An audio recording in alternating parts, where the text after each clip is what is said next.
Nah, dari sana terjadi imigrasi besar-besaran pada abad kurang lebih 200 tahun sebelum Masehi. Dan mereka menyebar ke seluruh, ya katakanlah kita berbicara soal Nusantara aja, ke Asia Tenggara. Mereka menyebar dengan menggunakan, kalau sekarang kita bisa pakai kompas, kalau dulu mereka pakai bintang, kalau malam, kalau siang pakai sinar matahari, pakai matahari. Dan pertama mereka mendarat adalah di Kalimantan Timur, yang namanya suku tadi, suku Dayak tadi, suku Cina tadi, mendarat di Kalimantan Timur. Sebagian mendarat, mereka pergi, namanya pakai kapal, karuan, dibawa ombak dan lain sebagainya, ke Taiwan, ke Filipina, dan sebagian ke Indonesia. Nah, ke Indonesia itu ada yang jatuh di Kalimantan Timur, ada di daerah Manado, dan ada juga daerah Tuluá, namanya Tuluá, daerah Sulawesi Selatan yang sekarang menjadi Toraja. Kemudian yang di Kalimantan Timur ini pada abad 5 Masehi, barulah mereka mendirikan namanya Kerajaan Kutai dengan rajanya Mulawarman. Dari sana mereka baru membagi dua dari kerajaan ini tadi. Yang pertama, kerajaan itu adalah pembagian tadi menuju ke Kalimantan Selatan. Yang kedua, mereka yang sebagian menuju ke Jawa Barat, Bogor, Sunda, Banten Selatan. Maka kalau suku sana itu mirip-mirip dengan orang Dayak, dan saya sudah datang ke sana, mohon maaf ya, bukan ini menyembuhkan diri, saya seluruh Indonesia sudah seinjak, ke luar negeri juga sebagian negara sudah seinjak. Jadi tidak ada satupun daerah di Indonesia tidak seinjak, malah daerah Kalimantan Tengah yang tidak banyak terinjak oleh saya. Tapi tidak apa-apa, sekarang saya berdiri untuk memberitakan masalah sejarah kita secara keseluruhan. Nah, dari grup yang pertama tadi lari ke ke Jawa Barat, Banten, suku Sunda, Jawa Barat, Bogor. Dan sebagian dari sana yang tadi dari Magada tadi, itu bisa aja mereka melayang kemana-mana lewat Irian. Kemudian kita bisa menyesuaikan kondisi suku Irian, bisa makan dengan mereka, makanan yang dibungkus ditaruh di bawah batu. Itu pun ada kebudayaan dari sana, asal dari Cina Selatan. Kemudian dari sana itu mereka mendarat ke Selandia Baru. Ke Selandia Baru namanya ke Selandia Baru yang namanya suku Mauri. Kebetulan saya waktu pejabat di Departemen Kesehatan Republik Indonesia, kami diberikan kesempatan untuk memilih salah satu negara dalam tiap tahun untuk dinas ke negara lain. Dan saya berpikir ke Taiwan saya nggak perlu, ke Filipina nggak perlu, karena itu mirip Cina semua. Lalu saya milih ke Selandia Baru, New Zealand, ke kota Wellington untuk menemui suku Maori.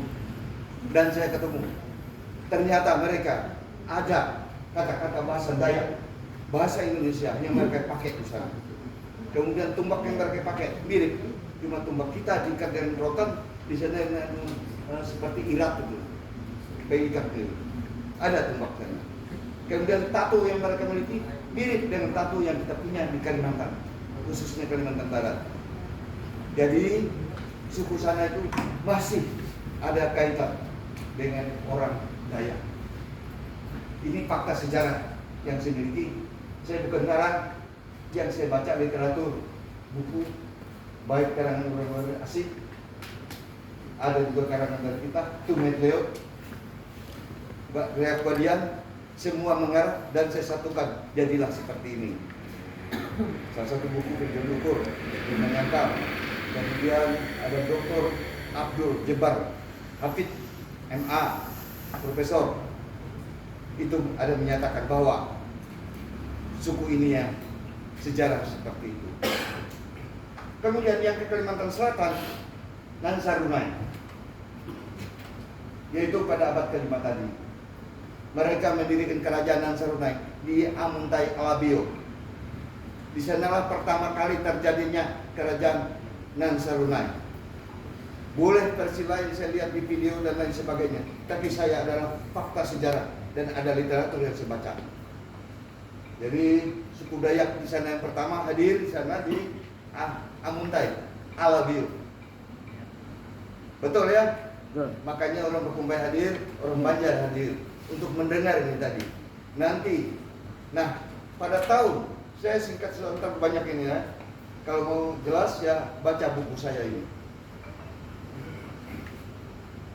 Kemudian kerajaan Nansarunai saya singkatkan aja pada tahun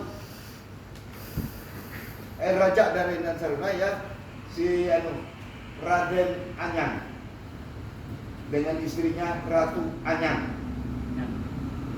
Raden Anyang itu dikenal oleh orang Banyak itu Paman Anyang yang akhirnya melahir bahasa Anyang. Itu sejarahnya. Jadi dari Raden Anyang. Nah, mereka pada tahun 1356 terjadi namanya Usak Jawa. Usak Jawa itu adalah serangan Majapahit menghancur-leburkan Nansarunai di Kalimantan Selatan, khususnya daerah Amuntai Alabio dan daerah lain-lain, termasuk Marbahan. Bapak dari Marbahan tadi. Dan nanti ada ceritanya lagi ke Marbahan, ada. Cuma saya potong-potong aja. Nah, pada tahun serangan itu tadi Nansarunai kalah.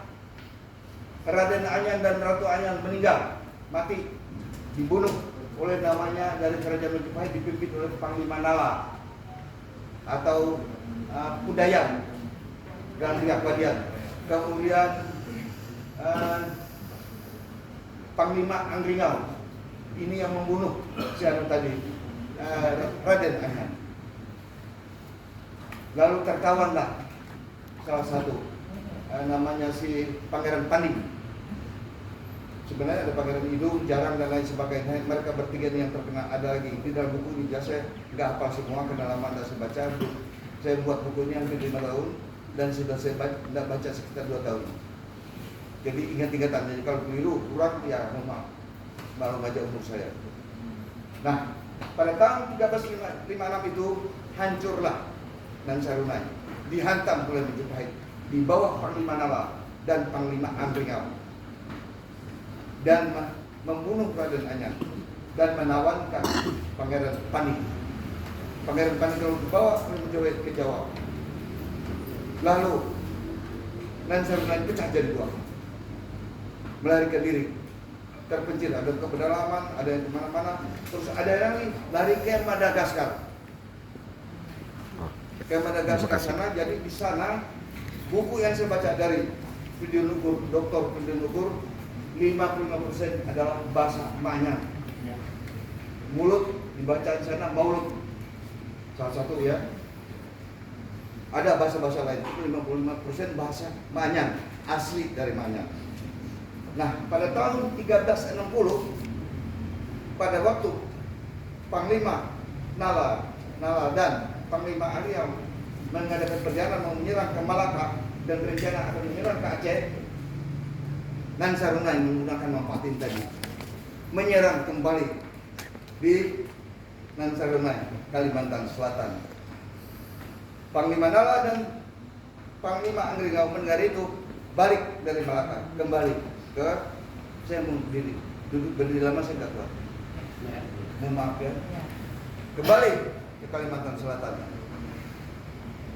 Lalu terjadilah perang tadi lagi dengan Nansarunai. Yang dari Madagaskar juga datang, Panglima dari sana, kumpul semua Nansarunai jadi satu.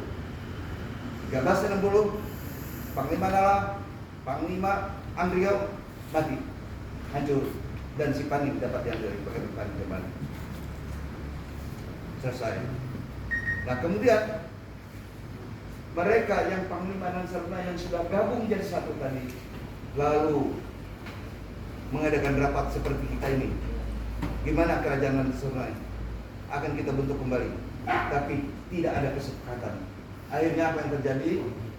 Sebagian daripada ini pecahlah kongsi, istilahnya orang sekarang pecah kongsi, mereka yang sebagian kembali pulang ke Madagaskar dengan membawa tahanan dari orang-orang Jawa yang dibawa oleh Majapahit, dan kemudian juga ya dari 4 pangeran, anak buah daripada anak kandung dari Raden Anyar. Mereka pergi ke Madagaskar, mendirikan kerajaan Merina, artinya merana, karena tidak sempat, tidak bisa mendirikan kerajaan dan Saluna. Nah, yang sisa dari panglima ini tadi, dari panglima yang sisa dan Saluna yang sisa tadi, Pangeran Kidung, Pangeran Jarang, dan lain-lain pangeran. Ada 12 pangeran, 4 ke Madagaskar, ada 12 yang ada di Kalimantan Selatan bertahan. Mereka lalu membentuk suatu kerajaan, tapi tidak bisa terbentuk sebagai kerajaan. Mereka kesepakatan bahwa mereka inilah yang menurunkan namanya Uria Pitu. Uria Pitu itu saya nggak hafal semua, beranak namanya Uria Patis atau Patih, tapi kita menggunakan Patis yang sebenarnya sama, Patih atau Patis. Nah, tugas daripada Uria Pitu ini adalah menjalankan adat istiadat daripada bekas kerajaan sebelumnya. Sedangkan Pangeran Patis ini tadi adalah membantu dalam administrasi pemerintahan. Kemudian mereka bagi diri. Ada yang ke Purjau, ada ke Marbahan, ada ke Tuksadur, ada ke Waruken, ada ke Benua Lima, ada ke Pajo 10, ada ke 4, ada ke 11. Tetapi ada kesulitan, karena ada 11 Patis kurang 1. Akhirnya diangkat namanya Patih Umbi. Itu dari masyarakat biasa diangkat untuk menjadi Patis. Kemudian akan dikirim ke Kapuas Kahayan. Sedangkan didampingi oleh Uria itu namanya Galang Jiwa. Jadi mereka inilah berdua ini yang untuk membentuk suku Dayak Kapuas di sana. Jangan berkata bahwa Kapuas adalah suku Dayak Manyan. Dayak Manyan juga bukan dikatakan suku dari Kapuas. Inilah sejarahnya. Terserah kalian menilai bagaimana, mana yang sub, mana yang tidak.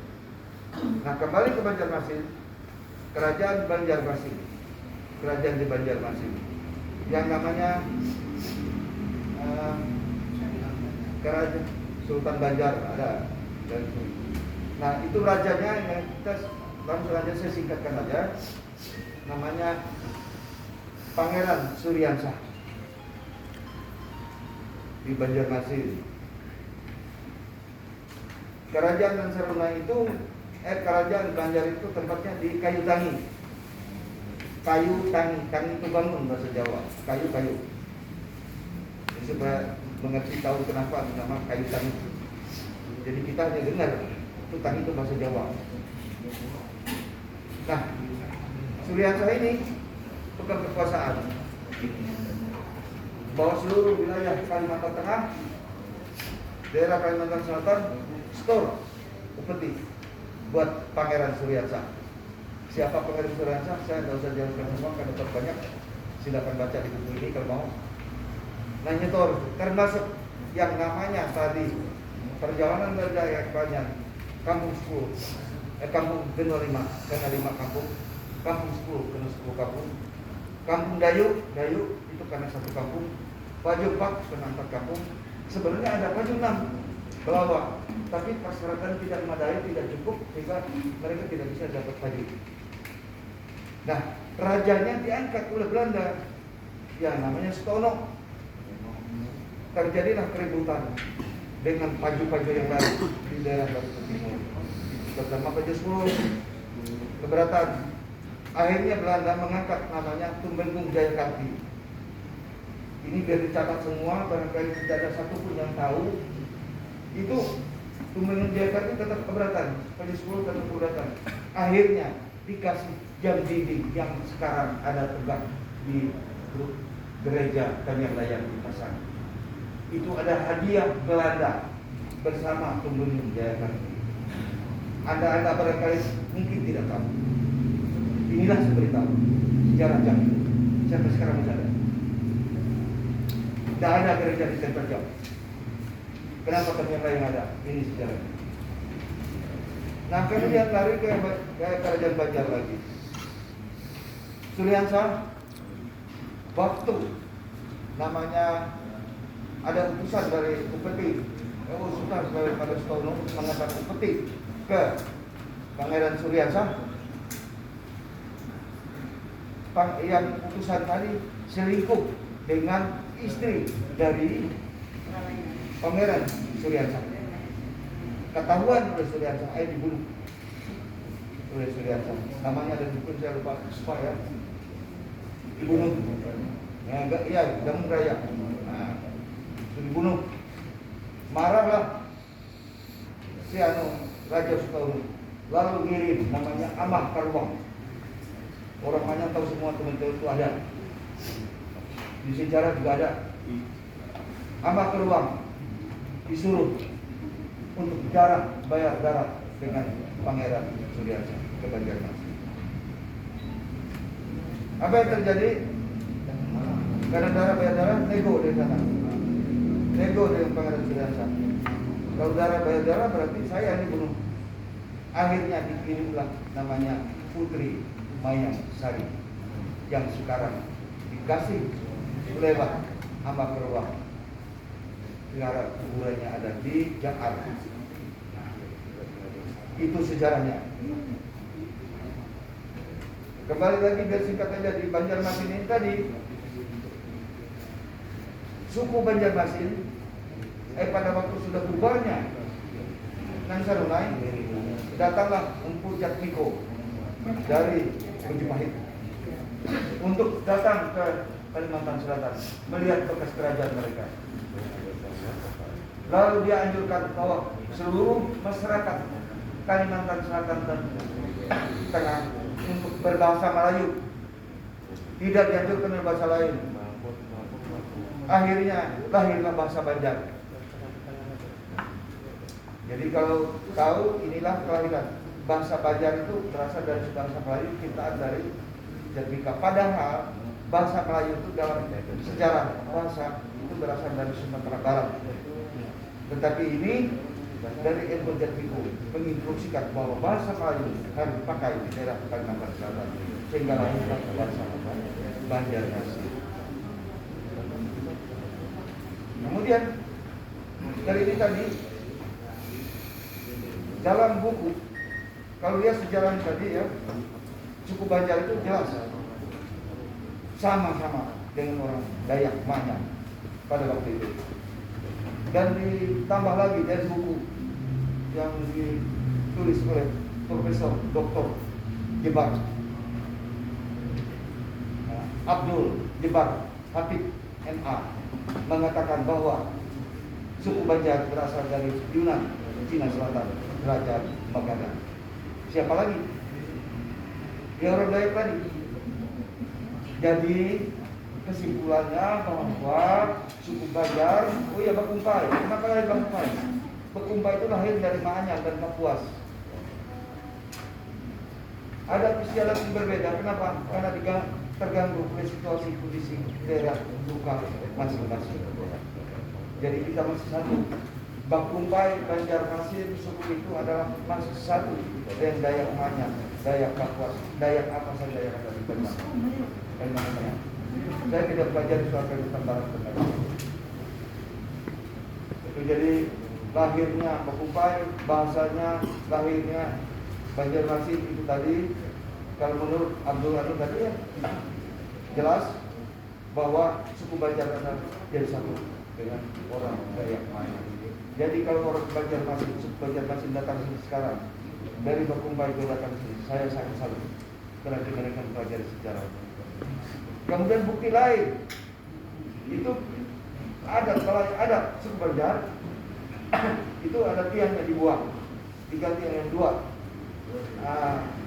tangan saya kiri kanan. Itu asalnya adalah satu milik Nansaruna. Artinya suku Banjarmasin sama dengan Sungai. Satu asal dengan Sungai. Satu asal dari Dayak Mana. Jadi suku yang tertua lahir di Kalimantan ini adalah suku Dayak. Untuk daerah Kalimantan Selatan dan Kalimantan. Itu cukup itu untuk yang Nansaruna. Sekarang yang kedua,